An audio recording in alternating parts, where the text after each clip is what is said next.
নমস্কার বন্ধুরা, এবারের ট্রিপে আমরা চলেছি সিটং, তাকদা এবং লেপচা জগৎ। এটি আমাদের একটি 5 দিনের ফ্যামিলি ট্রিপ। তবে আসুন শুরু থেকে শুরু করা যাক। প্রথম দিন 10ই এপ্রিল আমরা একটা ক্যাব বুক করে বেরিয়ে পড়লাম হাওড়া স্টেশনের উদ্দেশ্যে সকাল 11টা নাগাদ। আজকে দুপুর 2:25 হাওড়া থেকে শতাব্দী এক্সপ্রেসে করে আমরা প্রথমে যাব এনজিবি স্টেশনে। রাত্রির 11:50 নাগাদ এনজিবি স্টেশনে পৌঁছানোর কথা। তো তারপরে আজকে রাত্রিটা আমরা এনজিবি স্টেশনেই থাকবো এবং আগামীকাল সকাল থেকে আমাদের আসল ট্যুর শুরু হবে। মোট 8টি পরিবারের 24 জন সদস্যকে নিয়ে আমাদের আগামীকাল থেকে যাত্রা শুরু হবে। প্রথম দিন আমরা এনজিবি থেকে যাব সিটং পর্যন্ত। তারপরের দিনকে আমরা সিটং থেকে যাব হচ্ছে তাকদা, এবং তারপরের দিন তাকদা থেকে যাব হচ্ছে লেপচা যাব। এই 3টে দিন আমাদের 3টে জায়গায় থাকবার প্ল্যান রয়েছে এবং আমাদের তার সাথে আশেপাশে অনেক কিছু ঘোরবার প্ল্যান রয়েছে। তো বন্ধুরা সঙ্গে থাকুন, দেখতে থাকুন, আর কেমন লাগছে না লাগছে অতি অবশ্যই কিন্তু জানাতে ভুলবেন না। অনেক অনেক ধন্যবাদ।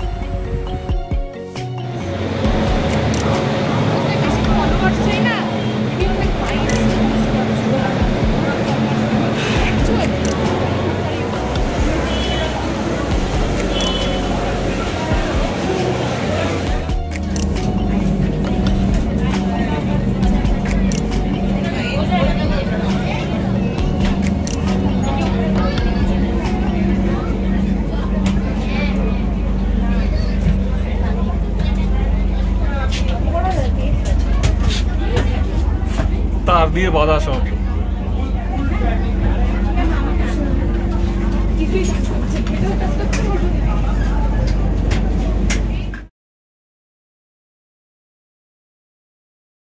কাল রাত্রিরে এনজিপি স্টেশনের কাছে একটি হোটেলে রাত্রির থাকবার পরে আজকে সকালে আমরা বেরিয়ে পড়েছি আমাদের প্রথম গন্তব্য সিটংয়ের উদ্দেশ্যে। গাড়ি ছাড়ার কিছুক্ষণের মধ্যেই দূর থেকে আমাদের পাহাড় দর্শন হলো। এনজেপি পেরিয়ে গাড়ি সেবক রোড ধরতেই মন ভালো হয়ে গেল। শহুরে কোলাহল নিমেষে শান্ত হয়ে গেল। সাফারি পার্ককে বাঁদিকে রেখে আমরা এগিয়ে চললাম। পথে একটা রেস্টুরেন্টে খাওয়া দাওয়া সেরে আমরা আবার সেবক রোড ধরে এগিয়ে চললাম। কিন্তু আমাদের খাওয়া দাওয়া করতে করতে অনেক দেরি হয়ে গেছিলো, কারণ দোকানটায় রেস্টুরেন্টটায় অনেক ভিড় ছিল, প্রচুর টুরিস্ট ছিল। তো ফলে আমাদের অনেকটাই সময় এখানে নষ্ট হলো। তিস্তাকে সঙ্গী করে আমাদের গাড়ি ধীরে ধীরে এগিয়ে চলতে লাগলো সেবক রোড ধরে। আমরা মোট 4টে ইনোভাতে 24 জন, অর্থাৎ প্রত্যেকটি গাড়িতে 6 জন করে খুব আরামদায়কভাবেই আমরা যাচ্ছি। আমাদের ট্যুর প্যাকেজটা আগে থেকেই বুক করা ছিল। এখন গাড়িটা রাস্তায় জ্যামের জন্য কিছুটা আটকে গেছে, তো সেই জন্য সেই ফাঁকে আমি একটু তিস্তার ছবি তুলে নিচ্ছি। কদিন আগেই আমি এসেছিলাম আগে একবার, তখন তিস্তাতে অনেকটা জল ছিল, কিন্তু এখন দেখছি তিস্তাতে একেবারেই জল নেই। যদিও এটা এপ্রিলের একদম শুরুর দিকে, বর্ষা এখনও আসেনি, ধীরে ধীরে জল বাড়বে। তবে রাস্তার ভিড় কিন্তু যথেষ্ট রয়েছে। আমি জানি না কখন আমরা বেরোতে পারবো এখান থেকে, কারণ যত সময় যাচ্ছে তত কিন্তু আমাদের দেরিই হচ্ছে। আমরা কিন্তু বেরোতেই পারছি না, দেরি হয়ে যাচ্ছে বারবার করে। তো সেই ফাঁকে আমরা একটু করোনেশন ব্রিজের ছবি একটু চারপাশ থেকে তুলে নিলাম। যদিও এখানটায় কিন্তু ছবি তোলাটা কিন্তু এক রকমের একটু রিস্কি আছে, কারণ এখানে চারিপাশে অনেক রকমের বাঁদর রয়েছে। সে বাঁদরগুলো প্রায় ঝামেলা করে, তো একটু সাবধান হয়ে ছবিগুলো তোলা যেতেই পারে।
লাট পাঞ্চারকে বিদায় জানিয়ে আমরা এগিয়ে চললাম নামথিং পোখরির দিকে। পথে খাওয়া দাওয়া এবং জ্যামের জন্য আমাদের অনেকটাই দেরি হয়ে গিয়েছে।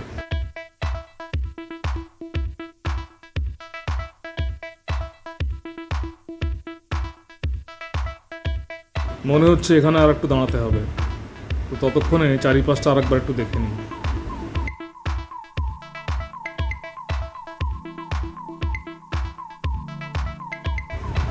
সব জায়গা থেকেই পাহাড়কে সুন্দর লাগে, যদি মনটা সবুজ হয়।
ছোটোখাটো জ্যাম পাহাড়ে লেগেই থাকে, তবে মনে হচ্ছে সকালের মতো এখনকার জ্যামটাও দীর্ঘায়িতই হবে।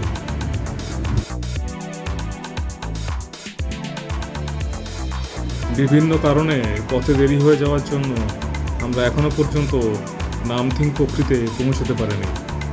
এখন ঘড়িতে প্রায় 4টে বাজে। দেখা যাক আমরা কতক্ষণে পৌঁছই নামথিং পোখরিতে।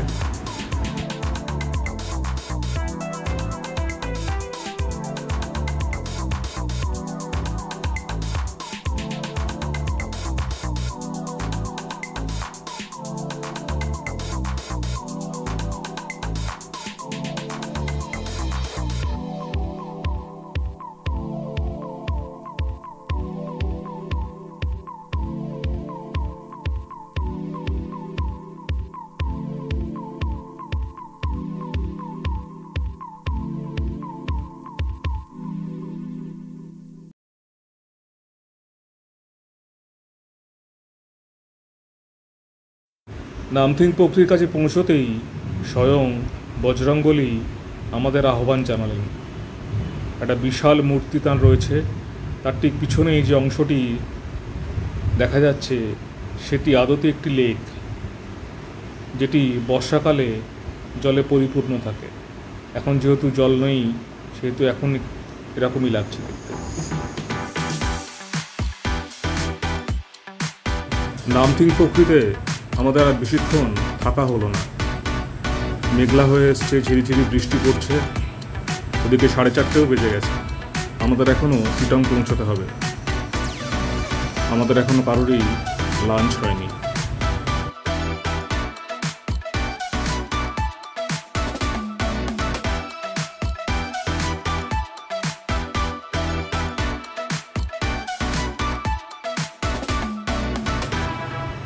এতক্ষণ পরে অবশেষে ভালো রাস্তা পাওয়া গেল। সদ্য পিচ দেওয়া হয়েছে এই রাস্তায় এবং ঝকঝকে চকচকে রাস্তা, কিন্তু আকাশ মেঘলা, আংশিক মেঘলা এবং ধীরে ধীরে বৃষ্টি কোথাও কোথাও হচ্ছে।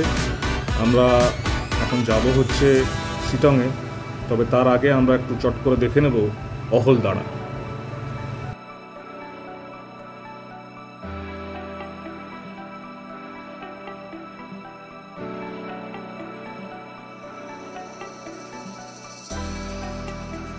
আমরা অহলদাড়ার রাস্তায় উঠে গেছি, পৌঁছে গেছি। সামনে একদম দেখা যাচ্ছে প্রায়।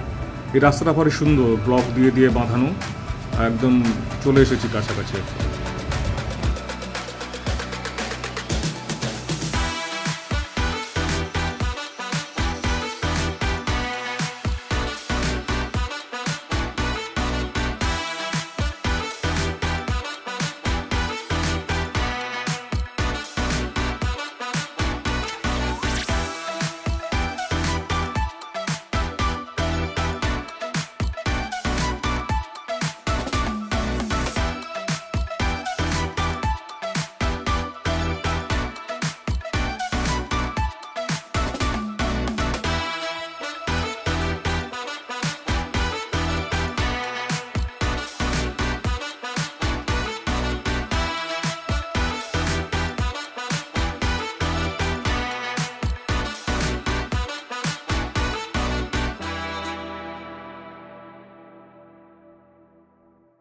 এটি হলো অহলদাড়া ভিউ পয়েন্ট।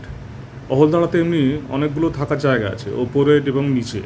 আপনারা যদি ইন্টারনেটে সার্চ করেন জায়গাগুলোকে আপনারা দেখতে পাবেন এবং চাইলে এখানে এসে থাকতে পারেন, ভীষণ ভালো লাগবে। এর সাথে রয়েছে একটা চা বাগান। এই চা বাগানটাই হচ্ছে ভিউ পয়েন্ট। এখান থেকে দাঁড়িয়ে দারুণ ভিউ দেখা যায়। তবে এখন আকাশ বেশ মেঘলা, ফলে ভিউ তেমন ভালো দেখা যাচ্ছে না, অনেকটাই ঢাকা পড়ে গেছে কুয়াশা এবং মেঘের জন্য। তো যেটুকু আকাশ শুধু আকাশটাই এখন দেখা যাচ্ছে, বেসিক্যালি আকাশের ওপাশে আর কিছু দেখা যাচ্ছে না। ঝিরঝির করে বৃষ্টি শুরু হলো। এখানে আর বেশিক্ষণ থাকা যাবে না, ওদিকে আবার শিটংয়ে পৌঁছতে হবে। আপাতত বিদায় অহলদাড়া। বৃষ্টির মধ্যে কোনো মতে গাড়িতে উঠে আমরা সোজা চলতে শুরু করলাম আমাদের শিটংয়ের হোমস্টের উদ্দেশ্যে। এমনিতেই অনেক দেরি হয়ে গেছে। অবশেষে আমরা আমাদের হোমস্টেতে এসে পৌঁছলাম। এটা শিটং 1-এ অবস্থিত হাংকিন হোমস্টে। এখন সময় সন্ধ্যা 6টা। এটি হলো আমার রুম। ঘটনাচক্রে এটি হচ্ছে 2nd ফ্লোরে অবস্থিত। রুমের জানলা দিয়ে কি দৃশ্য দেখা যায় দেখা যাক। নিচে আমাদের গাড়িগুলোকে দেখা যাচ্ছে। এই রাস্তা দিয়ে আমরা একটু আগে এসেছি এখানে। এখান থেকে ভিউটা বেশ তো ভালোই লাগছে। এবারে দেখি ব্যালকনি থেকে কেমন লাগছে। নিচে যে লাল রঙের যে ইয়েটা দেখা যাচ্ছে, এটা ওই হোমস্টেরই একটা অংশ। ওদিকেও আর একটি থাকার জায়গা আছে। এদিকটা যেদিকটা আমরা রয়েছি এদিকটা বেশ বড়, একটা বড় বিল্ডিং টাইপের বাড়ি। মোট 3 তলা। আমরা 2nd ফ্লোরে একদম টপে রয়েছি। ঘটনাচক্রে এই রুমটা আমরা পেয়েছি এবং রুমটা থেকে বেশ ভালোই দেখা যাচ্ছে সব কিছু। সুন্দর জায়গা।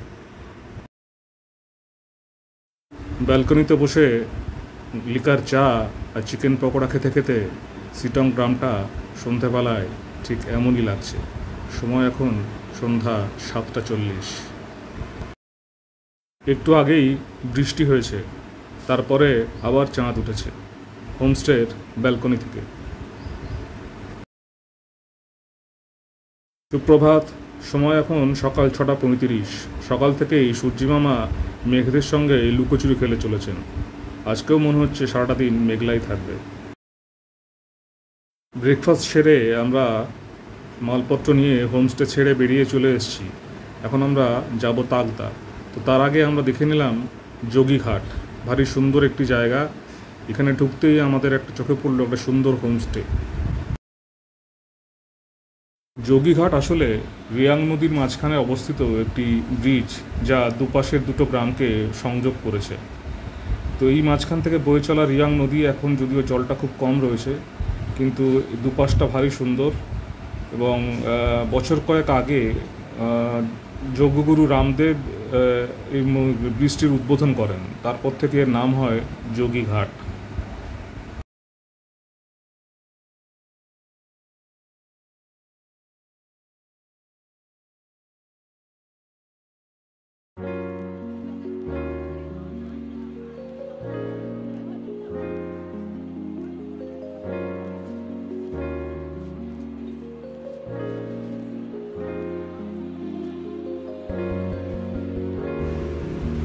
আমরা এখন চলে এসেছি রবীন্দ্র ভবন মংপুতে।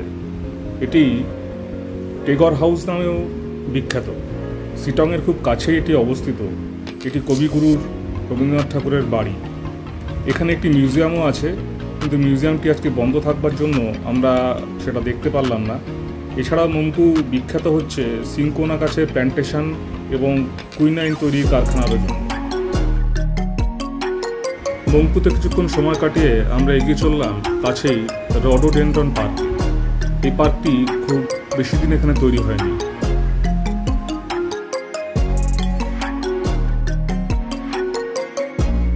এটি হলো রডোডেন্ড্রন পার্ক। এই পার্কটি এখনও সম্পূর্ণভাবে তৈরি হয়নি, যদিও প্রবেশ মূল্য আছে, কিন্তু পার্কটি এখন পুরোটাই ফাঁকা। আর এখন কুয়াশার জন্য পার্কটি খুব বেশি ভালো করে দেখাও যাচ্ছে না। তবে পার্কটি অনেক বড়। তবে নামটি রডোডেন্ড্রন হলেও এখনও কিন্তু রডোডেন্ড্রনের সেরকম কোনো গাছ কিন্তু আমরা দেখলাম না। বেশ কিছু প্রজাতির ফুল এখানে আমরা দেখতে পেলাম। তবে পার্কটি কিন্তু অধিকাংশই ফাঁকা, মানে পুরোটাই ফাঁকা। এখনও সেরকমভাবে কিছু তৈরি হয়নি, ধীরে ধীরে তৈরি হচ্ছে। তাই সেখানে আমরা কিছুক্ষণ থেকে ছবি তুলে চলে এলাম, কারণ তখন মেঘলা হয়ে আসছে, ঝিরি ঝিরি বৃষ্টি নামার সম্ভাবনা। রডোডেনড্রন পার্কের খুব কাছেই অবস্থিত তাগদা অর্কিড সেন্টার, যেটা তাগদা থেকে মাত্র 2 কিলোমিটার দূরে অবস্থিত। এটি হলো প্রবেশ পথ।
তাকদা অর্কিড গার্ডেন থেকে বেরিয়ে কিছু দূর যেতে না যেতেই আমাদের সামনের রাস্তা এবং গাড়ি দুটোই মেঘ কুয়াশায় সম্পূর্ণ ঢেকে গেল। সন্ধ্যায় তাকদার হোমস্টেতে ফিরে কাঠকয়লার আগুনে শুরু হলো বারবিকিউয়ের প্রস্তুতি।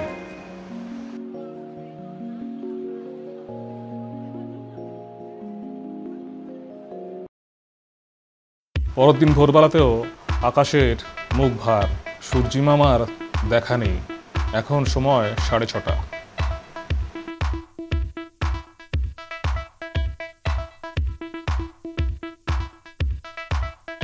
তাকদার হোমস্টে থেকে বেরিয়ে আমরা সমস্ত মালপত্র গুছিয়ে গাড়িতে করে এখন আমরা যাচ্ছি লেপচা জগতের দিকে। পথে দেখে নেব লামাহাটা ইকো পার্ক।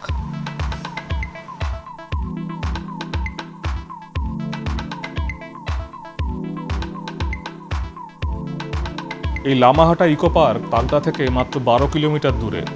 ঘন পাইনের জঙ্গলে ঘেরা মনোরম প্রকৃতিতে বসে কাঞ্চনজঙ্ঘার শোভা আর ফুলেদের সাথে প্রজাপতির খেলা দেখতে দেখতে কাটাতে পারবেন এখানে সারাটা দিন। ঠিক এই জায়গাটা থেকে কাঞ্চনজঙ্ঘার একটা খুব সুন্দর ভিউ পাওয়া যায়।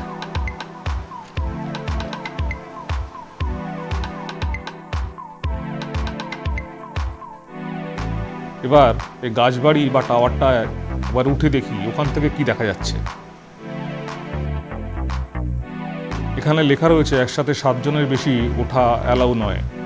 কাঠের সিঁড়িগুলো একটু ক্ষয়ে ক্ষয়ে গেছে, যদিও এখন ভিড় তেমন নেই, মোটামুটি ফাঁকাই রয়েছে। হ্যাঁ, মাত্র একজনই রয়েছেন দেখতে পাচ্ছি। এখান থেকে ঠিক কাঞ্চনজঙ্ঘাটা একদম সোজাসুজি দেখা যায়। আর এখান থেকে লামাহাটা ইকো পার্কের পুরো চারিপাশের অংশটাও ঠিক এরকমই দেখতে লাগে।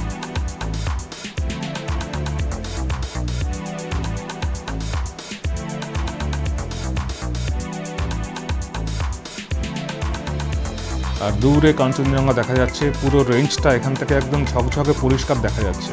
আকাশ পরিষ্কার থাকলে ঠিক এরকমভাবেই কিন্তু এখান থেকে আপনারা কাঞ্চনজঙ্ঘাটাকে পরিষ্কারভাবে দেখতে পাবেন। তো যখন আপনারা এদিকে আসবেন অবশ্যই কিন্তু ওই লামাহাটা ইকো পার্কের এই টাওয়ারটা বা গাছবাড়িটা কিন্তু উঠতে ভুল করবেন না। বেশ কিছু ছবি ক্যামেরাবন্দি করে আমরা ধীরে ধীরে এগোতে থাকলাম আমাদের পরের গন্তব্যে।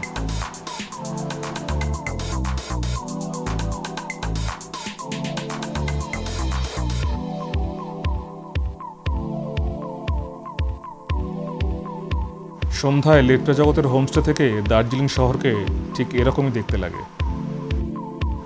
আর চাঁদ, সে তো মোহময়ী। গুড মর্নিং, সকাল সকাল উঠে পড়েছি।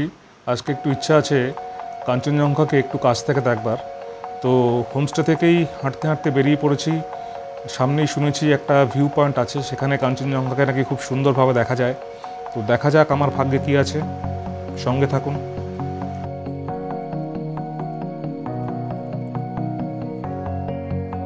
রাস্তা খুব বেশি নয়, 2-2.5 মিনিট হবে, তাতেই হাঁপিয়ে গেছি। অসাধারণ অসাধারণ, ভাবা যাচ্ছে না। অসাধারণ দৃশ্য, অসাধারণ। প্রাণ মন ক্লান্তি সব জুড়িয়ে যাচ্ছে এটা দেখে। এখন যথেষ্ট ঠান্ডা রয়েছে, ফুরফুরে হাওয়াও দিচ্ছে। সবে সূর্যের আলোটা এসে পড়ছে কাঞ্চনজঙ্ঘার উপরে। সাদা সফেদ শুভ্র কাঞ্চনজঙ্ঘা এখন পুরো গোল্ডেন হয়ে গেছে, সোনালি হয়ে গেছে। এক কথায় অনবদ্য অনবদ্য অনবদ্য।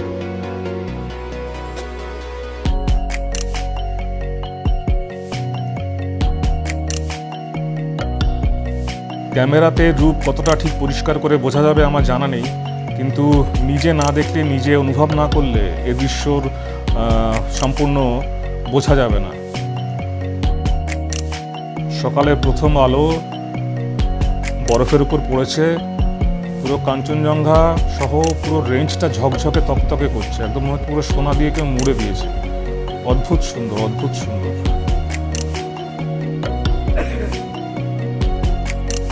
লেপচা জগতের হোমস্টে থেকে আমরা ব্রেকফাস্ট করে বেরিয়ে পড়েছি মিরিকের উদ্দেশ্যে।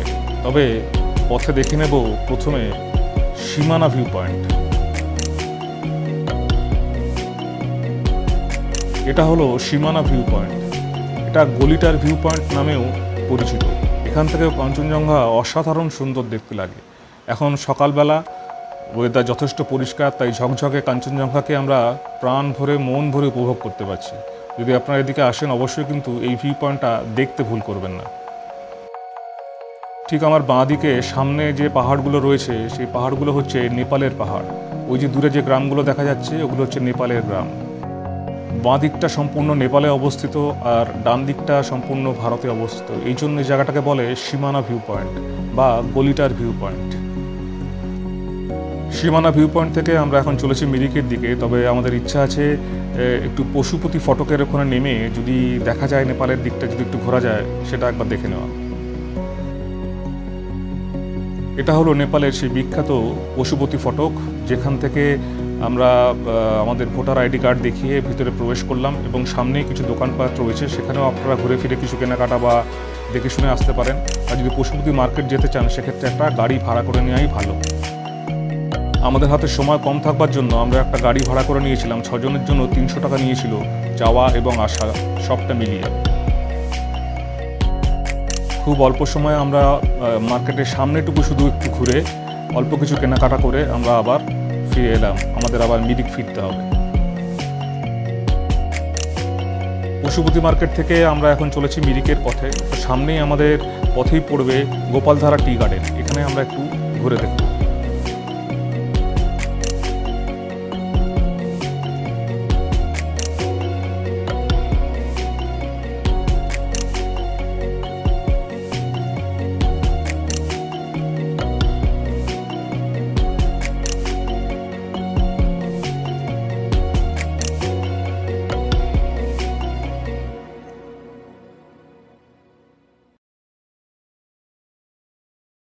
এই গোপালধারা টি গার্ডেনটা লেপচা জগৎ আর মিরিকের মাঝামাঝি একটা জায়গায় অবস্থিত। এটি দার্জিলিং জেলার মিরিক মহকুমার একটি বড় চা বাগান, অন্যতম বড় চা বাগান। এর টোটাল এরিয়া প্রায় 790 একর। সারা বছরে প্রায় 90,000 কেজি চা এখানে তৈরি হয়। এর উচ্চতা কম বেশি 5,500 ফুট থেকে 7,000 ফুট পর্যন্ত। এর বর্তমান মালিক হলো সোনা চা গ্রুপ। চা বাগানের সাথে সাথে এদের চা প্রসেসিং ইউনিটও রয়েছে। সেই প্রসেসিং করা চা এরা এই বাগানের একটা ধারে এরা নিজেরাই বিক্রি করে। সেখান থেকে আপনি চাইলে টেস্ট করে কিনতেও পারেন। দেখলাম বেশ কয়েক রকমের ভ্যারাইটির চা রয়েছে, যেমন কালো চা, সবুজ চা, সাদা, ওলং, ফ্লেভার্ড চা, স্পেশালিস্ট চা এবং মশলা চাও রয়েছে। 1881 সাল থেকে এখানে চা উৎপাদন শুরু হয়েছে। এনজিপি থেকে 68 কিলোমিটার এবং মিরিক থেকে 12 কিলোমিটার এবং লেপচা জগৎ থেকে 30 কিলোমিটার। এটি হলো গোপালধারা টি এস্টেটেরই অন্য আর একটা দিক। আগেই বলেছি যেহেতু এলাকাটা অনেক বড়, 790 একর এবং অনেকটা দূর বিস্তৃত এর ব্যাপ্তি, ফলে এক জায়গা থেকে দাঁড়িয়ে পুরো চা বাগানটা বা পুরো এরিয়াটা ভালো করে বোঝা যায় না। এখান থেকে বেশ কয়েকটা জায়গা বা বেশ কয়েকটা দিক বেশ ভালো করে বোঝা যাচ্ছে।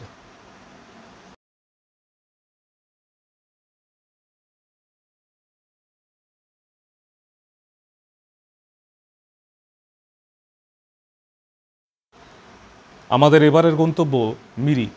এখানে আমরা দুপুরের লাঞ্চ করব।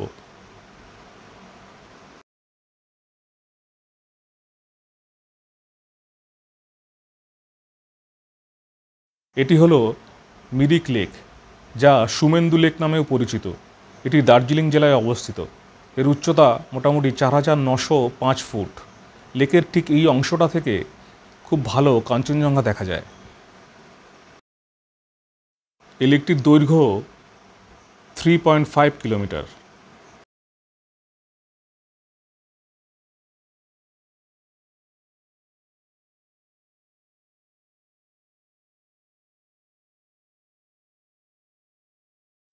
লেকের অপর দিকের এই জায়গাটির নাম হলো কৃষ্ণনগর। এইখানে প্রচুর হোটেল এবং হোমস্টে রয়েছে এবং এখানে মার্কেট রয়েছে, এখানে কিছু কেনাকাটিও করা যেতে পারে। মিরিকে লাঞ্চ সেরে আমরা এখন চলেছি এনজিপির দিকে। আমাদের 5 দিনের ঘোরা সম্পূর্ণ। আজকে রাত্রিটা আমরা এনজিপিতেই থাকবো এবং আগামীকাল সকালবেলায় আমাদের ভোরের ট্রেন, আমরা যে যার মতন কলকাতায় ফিরে যাব। তো তো আমাদের ট্যুরটা বেশ ভালোই হয়েছে। আপনারাও কেমন দেখলেন, কেমন লাগলো আপনাদেরকে সেটা অবশ্যই জানাবেন। সকলে ভালো থাকবেন। শুভরাত্রি।